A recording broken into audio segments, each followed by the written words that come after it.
Once there was a woodcutter with two children and their stepmother. The boy's name was Hansel, and the girl's name was Gretel. They lived so poorly that sometimes there was not even anything to eat. And then one evening he lay in bed, pondering how to feed the children further. His wife advised him to have children in the forest, light a fire, give a piece of bread each and leave them there, not all four of them die of hunger. But the woodcutter did not agree. And until then, his wife persuaded him that he finally agreed. And the children, because of hunger, also could not sleep and heard everything that their stepmother said to their father. And when the parents fell asleep, Hansel secretly rushed out of the house. The moon was shining brightly, and the white stones glittered like coins. Hansel pocketed as many of them as he could fit. Then he returned home and the children went to bed. In the morning, the stepmother came to the children, gave each of them a piece of bread, and they all went to the forest together. On the way, Hansel threw out white stones one by one. When they arrived at the clearing, my father began to light a fire. He ordered the children to sit near the fire and make sure that it didn't go out, while they and their stepmother would go for more firewood. They sat, tired, and fell fast asleep. When the children woke up, it was a dark night all around. And when a full month had risen in the sky, Hansel took his sister by the hand and went, looking for the way through the pebbles, which glittered like new coins, and showed them the way. They walked all night long, and at dawn they came to their father's house.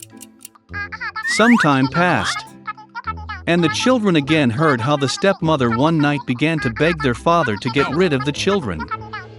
He refused, but his wife did not want to listen to him. She cursed and expressed all sorts of reproaches to him. When the parents fell asleep, Hansel, like the last time, wanted to collect stones, but the stepmother locked the door and the boy could not leave the house. Early in the morning, the children were given a piece of bread each, even less than the previous time. On the way to the forest, Hansel shredded his piece in his pocket and threw the crumbs on the ground. The stepmother took them even further into the forest. Again a big fire was lit, and the father ordered the children to watch the fire while they and their stepmother chopped some more wood. When lunchtime came, Gretel shared her piece of bread with Hansel. And they fell asleep. We woke up when the dark night fell. And then a month came up, and they got together on their way, but they could not find a single crumbs, because thousands of birds fluttering in the forest had long been eating those crumbs. So the children walked for a very long time, but they could not get out of the forest. Suddenly, the road led them to the hut. Coming closer, the children saw that the house was all built of bread and biscuits, and the windows were made of pure sugar.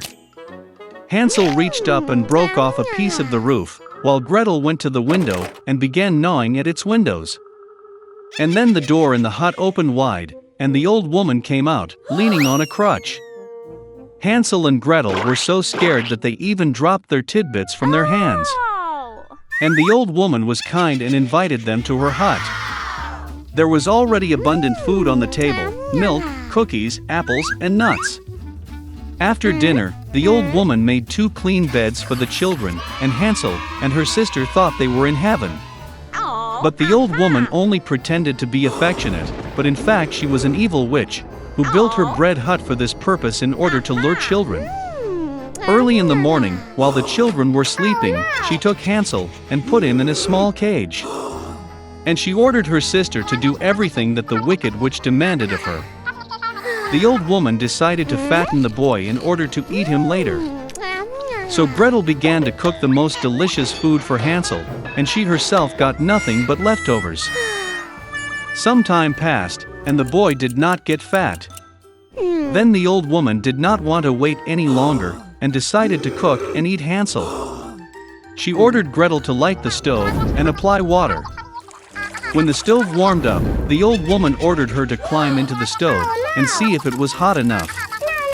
So she wanted to push the girl into the fire and bake her. But Gretel knew what was on her mind. She said that she did not know how to get in there, and asked the witch to show herself. The old woman got angry and climbed into the oven. Then Gretel pushed her and slammed the shutter behind the witch. Wow, how terribly the old woman hauled them. Gretel, meanwhile, rushed to Hansel and opened the cage. Having freed their brother, they went to the witch's room, in which there were boxes of pearls and precious stones in all corners, filled their pockets with them, and went home. For several days the children were looking for their way back. The forest seemed more and more familiar, and at last they saw their father's house in the distance. How glad he was to see his children alive. Hansel and Gretel poured on the floor all the pearls and gems they had taken from the witch. There was no need to think about food. And they began to live, live, and rejoice. And the father drove the evil stepmother out of the house. Doomed by fate to lead a hectic life, Lemuel Gulliver again set off on a voyage on the adventure ship 2 months after returning home. But as soon as the ship passed the Strait of Madagascar, a storm overtook it. Strong gusts of wind carried the ship to an unknown land. When the sailors saw the land, they decided to inspect it and collect fresh water. Gulliver went down to the shore with the sailors, and the crew scattered across the island. Not finding water, Gulliver decided to return to the shore. But as soon as he approached the ocean, he saw that the sailors had abandoned him. They were sailing away in full sail from the huge giant who was chasing them. Frightened, Gulliver rushed into the interior of the island. He ran to a barley field with huge ears and realized that he was in the land of giants. Gulliver sat down to rest.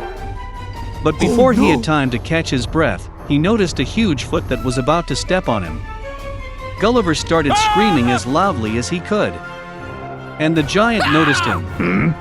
He lifted Gulliver with his hand, examined him intently, and carried the little man to the owner farmer. The farmer tried to speak to Gulliver, but his voice was so loud that it deafened the little man.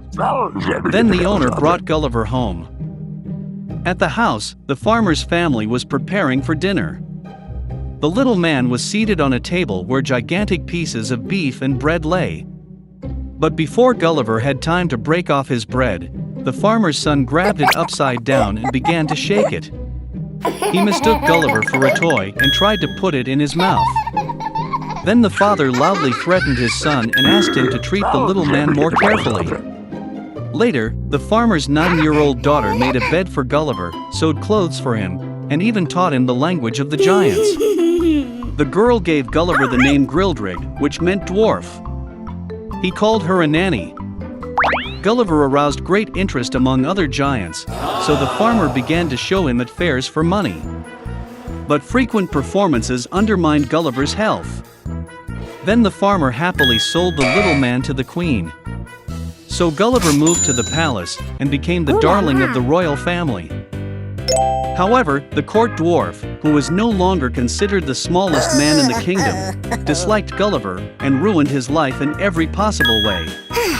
Once, when Gulliver was strolling through the garden, the dwarf began to cower the apple tree. And Gulliver had to escape from the falling giant apples. Oh no! And on another occasion, an agile dwarf pushed Gulliver into a huge jug of cream.